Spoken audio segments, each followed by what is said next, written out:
दोस्तों, last video में हम बेसिक रूल्स को पढ़ लिया था और उन्हीं बेसिक रूल्स का यूज करते हुए हम कुछ स्पेशल रूल्स हम वॉइस के पढ़ने जा रहे हैं।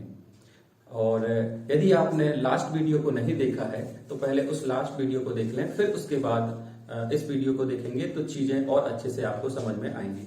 तो चलिए स्टार्ट करते हैं। स्पेशल रूल्स ऑफ वॉइस में तो बेसिक सिस्टम यही है कि आपको सबसे पहले पेशिव वॉइस में लिखा जाता है ऑब्जेक्ट लिखने के बाद आपको हेल्पिंग वर्ब लिखनी होती है, जो कि यदि एक्टिव वॉइस में एक भी हेल्पिंग वर्ब नहीं है तो पेशिव वॉइस में आपको एक हेल्पिंग वर्ब लिखना पड़ेगा। एक हेल्पिंग वर्ब है तो दो, और दो हेल्पिंग वर्ब है तो तीन हेल्पिंग वर्ब आपको लिखना पड़ेगा। और पेशिव वॉइस में हमेशा मेन वर्ब का थर्ड फॉर्म लिखा जाता है। फिर बाय प्रीपोजिशन भी आता है और ज्यादा जगहों पे बाय का यूज किया जाता है, इसलिए बाय, और कुछ जगह पे दूसरे प्रीपोजिशन भी आते हैं। फिर सब्जेक्ट लिख दिया जाता है उसके केस को चेंज करके। केस हमने आपको लास्ट वीडियो में बता चुके हैं कि आई का ऑब्जेक्टिव केस मी, वी का ऑब्जेक्टिव केस अस, तो ये केसेस चेंज करके हमें सब्जेक्ट बाय के साथ लिखना होता है। तो इसी कॉमन स्ट्रक्चर्स का यूज करते हुए हम कुछ स्पेशल रूल्स और पढ़ते हैं पेशिव वॉइस के। तो फर्स्ट रूल्स है, यदि एक्टिव वॉइस में मॉडल आते हैं, अब ये मॉडल्स क्या होते हैं? मॉडल जो होते हैं जैसे can, could, may, might, shall, should, will, would, need, used to, dare, ये मॉडल्स हैं। यदि ये मॉडल्स आपको एक्टिव वॉइस में दिखते हैं तो उन्हीं मॉडल्स को आप पेशिव वॉइस में लिख देना है। जो मॉडल एक्टिव वॉइस में है उसी मॉडल्स को पेशिव वॉइस में लिख देना है। अब हमें सेकंड हेल्पिंग वर्ब लिखनी है। एक सपोज ये मॉडल ऑक्सिलरी हो गई, फिर आपको सेकंड लिखना है, तो सेकंड किसे देख के लिखा जाता है? मेन वर्ब को देख के लिखा जाता है। मेन वर्ब फर्स्ट फॉर्म में हो तो आप सेकंड हेल्पिंग वर्ब क्या लिख देंगे? बी। ये फर्स्ट फॉर्मूला हो गया। सेकंड फॉर्मूला ये कहता है, इसमें भी क्या आता है? मॉडल आए, तो उसी मॉडल्स को आपको पेशिव वॉइस में लिख देना है। पेशिव वॉइस में आपको मॉडल लिख देना है। अब सेकंड हेल्पिंग वर्ब हम मेन वर्ब को देख के लिखेंगे, जो कि मेन वर्ब यदि थर्ड फॉर्म में आता है तो पेशिव वॉइस में सेकंड हेल्पिंग वर्ब आपको बीन लिख देनी है। थर्ड फॉर्मूला ये कहता है कि यदि आपके पास हेल्पिंग वर्ब आ रही है उसके बाद टू प्लस मेन वर्ब का फर्स्ट फॉर्म, मतलब इंग्लिश में बोले तो एक ये टर्म्स है इन्फिनिटिव बोलते हैं जिसको, तो इन्फिनिटिव की कंडीशन आ रही है तो पेशिव वॉइस में आपको जो हेल्पिंग वर्ब एक्टिव में है उसी को पेशिव वॉइस में लिख देनी है। और ये टू प्लस मेन वर्ब की कंडीशन है तो टू के बाद आपको बी, टू प्लस बी लिख देना है। तो ये आज हम तीन इन स्पेशल रूल्स के बारे में बात करते हैं। चलिए अब इन एग्जाम्पल्स के थ्रू इन रूल्स को हम समझते हैं। तो सबसे पहला क्वेश्चन है, we must help the poor. तो हम देखते हैं, वी हो गया आपका सब्जेक्ट और मस्ट मेन वर्ब, मस्ट हो गई हेल्पिंग वर्ब, वो भी मॉडल ऑक्सिलरी। मॉडल ये हो गया आपका मॉडल, और उसी मॉडल को हम कहां पे लिख देंगे? पेशिव वॉइस में। फिर सेकंड हेल्पिंग वर्ब लगाने के लिए हम किसे देखेंगे? Main verb. मेन वर्ब कौन से फॉर्म में? फर्स्ट। तो रूल कौन सा बन गया? मॉडल प्लस मेन वर्ब का फर्स्ट फॉर्म। तो क्या लगाएंगे आप? मॉडल, और सेकंड हेल्पिंग वर्ब क्या लगा देंगे? बी। तो इसे हम इस स्ट्रक्चर्स पे पुट अप कर देते हैं। सबसे पहले क्या लिखा जाता है पेशिव वॉइस में? ऑब्जेक्ट। ऑब्जेक्ट क्या है? The poor. The poor. Poor के बाद हेल्पिंग वर्ब लिखी जाएगी। हेल्पिंग वर्ब जो कि यहाँ पे मॉडल्स को लिखा जाएगा, मस्ट को। फिर second helping verb, second helping verb main verb को देख के लिखी जाएगी, तो सेकंड हेल्पिंग वर्ब क्या लिखेंगे आप? बी। क्यों? क्योंकि मेन वर्ब का फर्स्ट फॉर्म है। फिर उसके बाद क्या लिखा जाता है? Main verb. मेन वर्ब यहाँ हेल्प, तो हेल्प का थर्ड फॉर्म हो जाएगा हेल्प। पेशिव वॉइस में मेन वर्ब का हमेशा थर्ड फॉर्म लिखा जाता है। फिर बाय सब्जेक्ट, सब्जेक्ट हमारा वी है तो वी का ऑब्जेक्टिव केस हो जाना है अस। तो ये आपका पेशिव वॉइस बहुत इजी तरीके से आप समझ चुके होंगे कि हमें मॉडल था और मॉडल के जस्ट बाद आपको मेन वर्ब का फर्स्ट फॉर्म है, तो फर्स्ट फॉर्म है तो आपको सेकंड हेल्पिंग वर्ब बी लेना चाहिए। तो ये बन गया आपका, the poor must be played by us,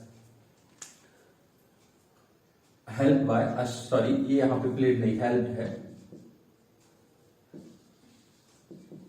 help. Second example देखिए, यू कुड हो गई आपकी मॉडल, कुड हैव, ये मॉडल फर्स्ट, मॉडल सेकंड। फिर आप मेन वर्ब देखेंगे, मेन वर्ब कौन से फॉर्म में? मेन वर्ब थर्ड फॉर्म में।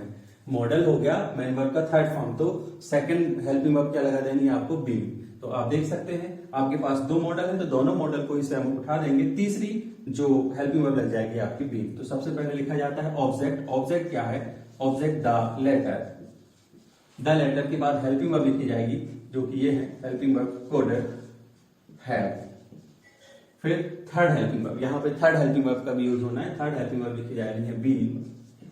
फिर मेन वर्ब का third form written, already third form में है, रिटन बाय। यू का ऑब्जेक्टिव केस यू, ये आपका सेंटेंस ट्रांसलेट हो चुका है पैसिव वॉइस में। फिर इसे देखिए, I am to helping verb है, उसी हेल्पिंग वर्ब के ग्रुप को आपको कहां पे लिखना है, पैसिव वॉइस में लिखना है। फिर उसकी तुरंत बाद क्या आ रहा है, टू, हेल्पिंग वर्ब के तुरंत बाद टू आ रहा है और फिर मेन वर्ब का फर्स्ट फॉर्म आ रहा है। तो ये कंडीशन आपको अप्लाई करनी है। सबसे पहले हम क्या लिखेंगे, ऑब्जेक्ट। ऑब्जेक्ट है हमारा एज, लेटर, ए लेटर। फिर लिखी जाएगी हेल्पिंग वर्ब, तो हेल्पिंग वर्ब है यहाँ पे एम। एम का ग्रुप क्या होता है, इज एम आर। तो लेटर के अकॉर्डिंग क्या लिखा जाएगा, इज। क्यों, क्योंकि ए लेटर जो है सिंगुलर है, इसलिए इज लिखा जाएगा। फिर हमें क्या लिखना है, टू। और सेकंड हेल्पिंग वर्ब क्या लिखी जाएगी, हेल्पिंग वर्ब हो गया इज, टू हो गया, फिर बी, सेकंड हेल्पिंग वर्ब लिखी जानी है बी। फिर लिखा जाएगा मेन वर्ब का थर्ड फॉर्म। राइट का थर्ड फॉर्म होता है रिटन बाय। आई का ऑब्जेक्टिव केस मी, इसका हो गया a letter is to be written by me. अब एक और है रूल्स नंबर 3 का एग्जांपल, तो इसमें भी देखने हेल्पिंग वर्ब है, टू है और मेन वर्ब का फर्स्ट फॉर्म है, तब भी आपको सेम ऐसे ही चेंज करना है। सबसे पहले ऑब्जेक्ट, ऑब्जेक्ट है द उपनिषद, द उपनिषद। उपनिषद के बाद लिखा जाएगा हेल्पिंग वर्ब, इसका ग्रुप क्या होता है, इज एम आर। तो ऑब्जेक्ट के अकॉर्डिंग हेल्पिंग वर्ब लिखी जाएगी। तो ऑब्जेक्ट है हमारा उपनिषद, सिंगुलर है, सिंगुलर के लिए क्या लिखा जाएगा, इज। फिर टू लिखेंगे, सेकंड हेल्पिंग वर्ब क्या लिखी जाएगी हमारी बी। फिर मेन वर्ब का थर्ड फॉर्म रेड, रीड का third form red, spelling same होगी, प्रोनाउंसिएशन रेड होगा, बाय। ही का ऑब्जेक्टिव केस हो जाना है हिम। तो ये आपका क्या हो गया, he is to read the Upanishad का passive voice, the Upanishad is to be read by him. इस तरीके से आप ये स्पेशल रूल्स देख सकते हैं, आप इनका स्क्रीनशॉट ले लीजिए। इसके बाद दो चीजें और मैं आपको बता देता हूं। देखिए पैसिव वॉइस में एक और स्पेशल रूल्स की कंडीशन ये आती है, कुछ सेंटेंस इंपरेटिव सेंटेंस होते हैं। इंपरेटिव सेंटेंस, इंपरेटिव सेंटेंस को हम पैसिव वॉइस में कैसे चेंज करेंगे। अब ये इंपरेटिव सेंटेंस क्या है, इंपरेटिव सेंटेंस वह सेंटेंस होते हैं जो मेन वर्ब से स्टार्ट हो।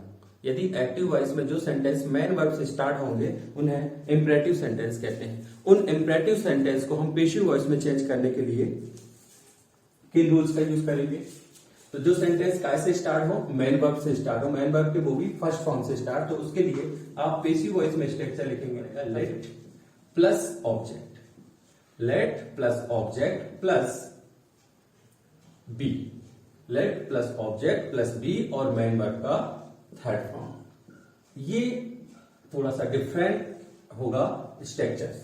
क्यों, क्योंकि हमारे पास सेंटेंस इंपरेटिव सेंटेंस है। इंपरेटिव सेंटेंस में आप याद रखिएगा, लेट आएगा, फिर ऑब्जेक्ट, फिर उसके बाद बी, बी के बाद मेन वर्ब का थर्ड फॉर्म। आप समझिए, स्विच ऑन द लाइट। इस सेंटेंस को थोड़ा ध्यान से देखिए। स्विच ऑन मीन्स चालू करना, ये क्या हो गया आपका मेन वर्ब। तो जब सेंटेंस मेन वर्ब से स्टार्ट हो तो वो सेंटेंस कहलाएगा इंपरेटिव सेंटेंस, तब हमें इस स्ट्रक्चर्स को यूज करना है। तो सबसे पहले इंपरेटिव सेंटेंस है, इसलिए आप क्या लिख देंगे, लेट। लेट के बाद क्या लिखेंगे, ऑब्जेक्ट। ऑब्जेक्ट क्या है, द लाइट। ऑब्जेक्ट है द लाइट। लाइट के बाद क्या लिखेंगे आप, ऑब्जेक्ट के बाद बी, बी हेल्पिंग वर्ब लिखी जाएगी और फिर मेन वर्ब का थर्ड फॉर्म। मेन वर्ब क्या है, स्विच ऑन, तो उसका थर्ड फॉर्म क्या हो जाएगा, स्विच्ड ऑन, स्विच्ड ऑन। इस तरीके से आप पैसिव वॉइस को, इंपरेटिव सेंटेंस को पैसिव वॉइस में चेंज कर सकते हैं। एक और एग्जांपल देख लीजिए आप, तो थोड़ा और समझ में आएगा। Don't, don't hurt the poor, don't hurt the poor. एक सेंटेंस इंपरेटिव सेंटेंस है, मेन वर्ब से स्टार्ट है, तो सबसे पहले आप क्या लिखेंगे, लेट। लेट के बाद क्या लिखा जाएगा, ऑब्जेक्ट। ऑब्जेक्ट क्या है, द पुअर के बाद क्या लिखा जाएगा, नेगेटिव है सेंटेंस, तो यहां पे आपको ऑब्जेक्ट के बाद ही क्या लिखना है, नॉट। फिर सेकंड है, फिर हेल्पिंग वर्ब हो जाएगी बी, फिर मेन वर्ब, मेन वर्ब का थर्ड फॉर्म, तो हर्ट का third form hurted. Imperative sentence को आप पैसिव वॉइस में चेंज कर सकते हैं। इसके बाद यदि आपका सेंटेंस कैसा होता है, पैसिव वॉइस में सेंटेंस इंटेरोगेटिव सेंटेंस आते हैं, इंटेरोगेटिव सेंटेंस आते हैं। तो इंटेरोगेटिव सेंटेंस के लिए भी बहुत ही इजी है। इसमें डबल इंट्रागेटिव आते हैं, जो WH वर्ड से स्टार्ट इंटेरोगेटिव आते हैं, उनको चेंज करने के लिए तो सबसे पहले हमें क्या लिखना होगा, WH वर्ड। WH वर्ड के बाद क्या लिखी जाएगी, हेल्पिंग वर्ब फर्स्ट, फिर लिखा जाएगा ऑब्जेक्ट, फिर helping verb second, helping verb third, फिर मेन वर्ब का third form plus by subject और लास्ट में क्वेश्चन मार्क। बिल्कुल सेम जो हम नॉर्मल इंट्रागेटिव बनाते हैं सेम वैसे ही रहेगा, बस इसमें ऑब्जेक्ट पहले लिखा जाता था तो ऑब्जेक्ट पहले लिखा जाएगा, सब्जेक्ट बाद में लिखा जाता है तो सब्जेक्ट बाद में लिखा जाएगा। व्हाट डज सी ईट, ये एक एग्जांपल है जो कि कैसे स्टार्ट है, इंटेरोगेटिव है, WH वर्ड से स्टार्ट है। इसका पेशिव वॉइस हमें कैसे बनाना है, इसमें हमारा ऑब्जेक्ट नहीं होगा। क्यों नहीं होगा कि आप ऑब्जेक्ट के ही बारे में पूछ रहे हैं, व्हाट डज सी ईट, तो जो चीज है उस चीज को हम पेशिव वॉइस में लिखते जाएंगे। सबसे पहले WH वर्ड है तो WH वर्ड को पहले ही लिखा जाएगा, फिर helping verb second. Helping verb किसे देख के लिखा जाता है, ऑब्जेक्ट। क्या हमारे पास ऑब्जेक्ट है, सी सब्जेक्ट हो गया, ईट मेन वर्ब हो गया, क्या हमारे पास ऑब्जेक्ट है, नहीं है, तो नहीं है तो हम हेल्पिंग वर्ब लिख देते हैं। यहाँ पे डज हो या मेन वर्ब का फर्स्ट फॉर्म हो तो पेशिव वॉइस में आपको क्या लिखना होता है, is am are helping verb लिखनी होती है। जो लास्ट वीडियो हमने जो पढ़ा देखा है उस वीडियो में ये चीजों की चर्चा है कि जहां फर्स्ट मेन वर्ब का फर्स्ट फॉर्म है तो इज एम आर आप कहां लिखेंगे, तो यहाँ पे इज एम आर आ जाएगा, इज एम आर में से इज आ जाएगा। फिर क्या लिखा जाएगा, हेल्पिंग वर्ब सेकंड, तो जरूरत नहीं है, डायरेक्ट हम मेन वर्ब का थर्ड फॉर्म, तो ईट का थर्ड फॉर्म क्या हो जाएगा, ईटन, सब्जेक्ट बाय, सी का ऑब्जेक्टिव केस हो जाएगा हर, और लास्ट में क्वेश्चन। जो सेंटेंस हु से स्टार्ट होते हैं उन सेंटेंस के साथ हमें पेशिव वॉइस में बाय हुम लिखना पड़ता है। क्या लिखना पड़ेगा, बाय हुम। जैसा कि आपने पिछले एग्जांपल में देखा, यहाँ WH वर्ड हु व्हाट था तो आपने पेशिव वॉइस में व्हाट ही लिख दिया था, लेकिन यहाँ पे WH वर्ड हु आ रहा है तो हमें लिखना पड़ेगा बाय हुम। अब क्यों लिखा जाता है बाय हुम, इसलिए लिखा जाता है क्योंकि हमारे पास यहाँ पर सब्जेक्ट नहीं है। जब सब्जेक्ट नहीं है और हमें पेशिव वॉइस में बाय सब्जेक्ट लिखना पड़ता है, इसीलिए जो WH वर्ड हु है इसी के ही साथ हम बाय को लिख देते हैं, तो बाय हुम करके लिखते हैं, फिर बाकी कंडीशन सेम।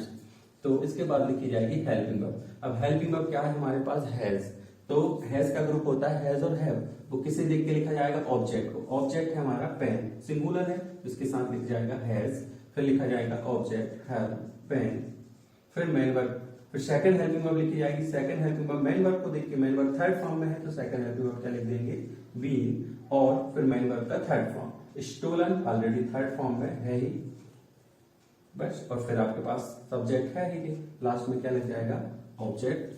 आई होप आप लोगों को वॉइस समझ में आया होगा, और वीडियो देखने के लिए बहुत बहुत धन्यवाद।